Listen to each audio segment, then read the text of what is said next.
Hello guys. Actually I'm just making this short video to show you how to get started making your calls. Sorry. So first thing first, I guess you already have access to the CRM. So as I mentioned on Slack, just make sure uh, to download and install the CRM application on your mobile, because this is where you will be receiving like callbacks if ever any of the lead actually calls you back. So it will ring the application on your mobile itself, and of course after your working hours, you might just disconnect from the app itself, so you don't receive callback if you don't want to. So that's kind of optional, but whenever you are actually working on the calls, it's highly recommended to have the application on, so that whoever calls you back, you don't miss any leads basically. Okay, so that's for the quick introduction. Okay, so now from the CRM itself, we have already assigned you like a bunch of leads for you to get started. Okay, so once you get into the CRM, you just go to conversation here, and then you go to manual actions. Okay, so from here, you will see these are the leads we already added to the workflows we created, and the leads are already assigned to you basically. So we will be doing like adding more leads on daily basis depending on the progress, but for now, to get started, you should be having each like 100 of leads assigned to you. So since I'm the administrator of the CRM, so I definitely can have access to all the leads. But for you, you might just see leads who are assigned to you. But just in case, I will still advise you, like from the filter here, just make sure to select your name so that you will see only leads assigned to you before you click on this button here. Okay, so once you click on this button, so I won't click on it because it will start the power dialer actually. So once you click on this button, there will like be a widget that will show here, which will show you that the call is ongoing. Once, depending on the call itself, either you are able to reach the lead or not basically, once the call ended, you will get a pop-up that will give you like uh, how we call that basically, like that will ask you how the call did goes basically. So if you were not able to reach the lead, let's say if the phone was busy, or actually you got a voicemail, but you were not able to actually reach the lead.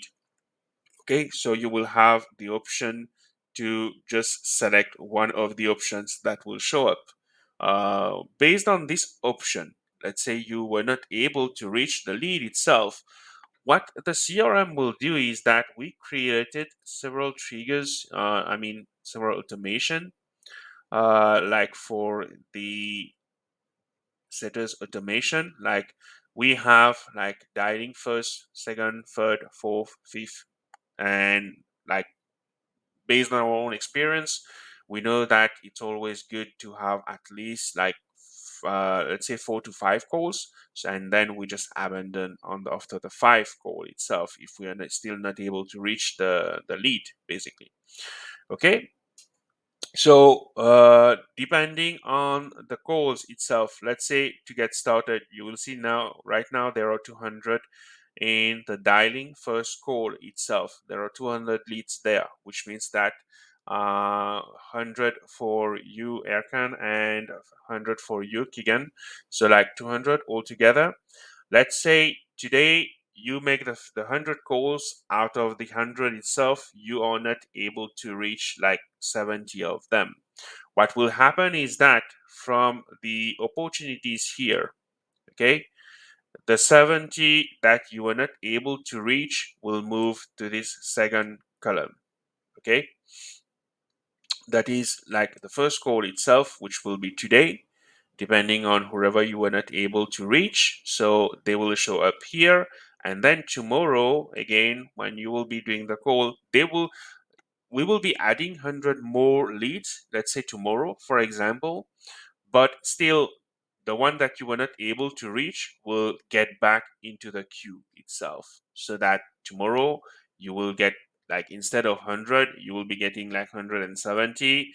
So the day after that, like, instead of 170, depending on the number you were not able to, you will not be able to reach like tomorrow, so it will be like cumulative. And once we reach the fifth day, basically, the fifth call, basically, not necessarily the fifth day, but depending on the queue that we have in the system. So let's say on the fifth call, basically, then the one that you have not been able to reach till the first call, they will just automatically be removed to the non-reachable column here, and you may just stop like trying to reach them overall.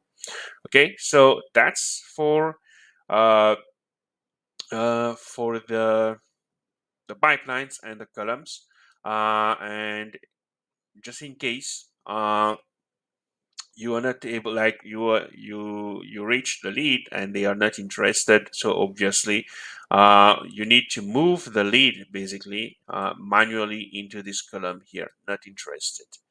What I will be doing is that you may get started with the call anytime you wish now, because everything is in place. The only thing I will just need to put in place myself is that, or let's say anytime, if uh,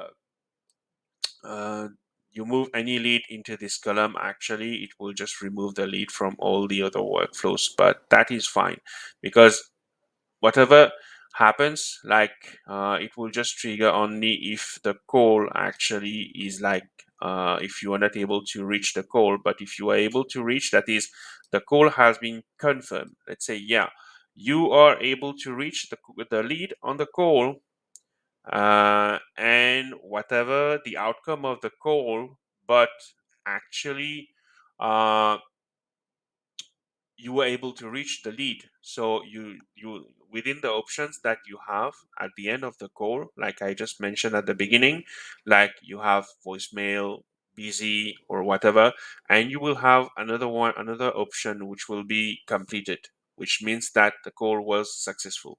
Okay, so you need to take care of this option as well if you were able to reach the lead, so that the lead is not added again to the next queue, actually. Okay, let's say on the third call you are able to reach the lead, either he is interested or not. You should be clicking on the option confirm, but make sure to add your notes and everything, actually, to make sure if you need to make any follow-up or whatever. Okay, and like I mentioned, in Slack, you will be receiving notifications like whenever there is a lead who calls back. Also, the lead will be adding to this column here so that you can easily follow up. Okay. Any lead who actually calls back will be removed from the dialer automation itself, because we don't want the system to call the lead again if the lead did call back. So it will be you who will need to, like, manually call the lead itself whenever you're free, if you are not able to actually reach the lead on the time of the call itself. Okay, so that's for the callback part of it. And as you will see, each of you have your own pipeline. This pipeline here, for example, you each have one. So just make sure you are in your corresponding pipeline when you will be, like,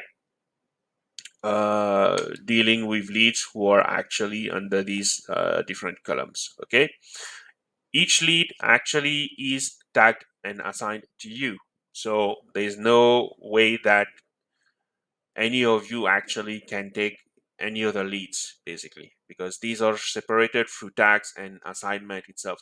Only once you are able to set an appointment that the lead will be assigned to that is Isaac or any other of our team members for the closing part of it.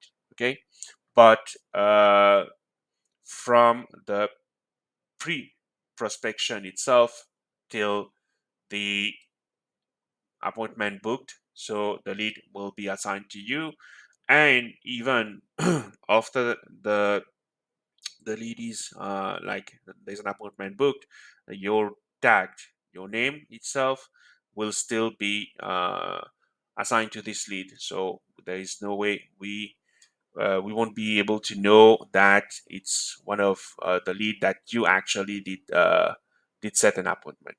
Okay, so everything is set up in the system. Anything uh, that go we don't think that there might be anything that goes wrong, but in any case, just let us know. And if you have any questions, so yeah, don't hesitate, let us know as well, and I will be happy to answer to all your questions. Thank you very much.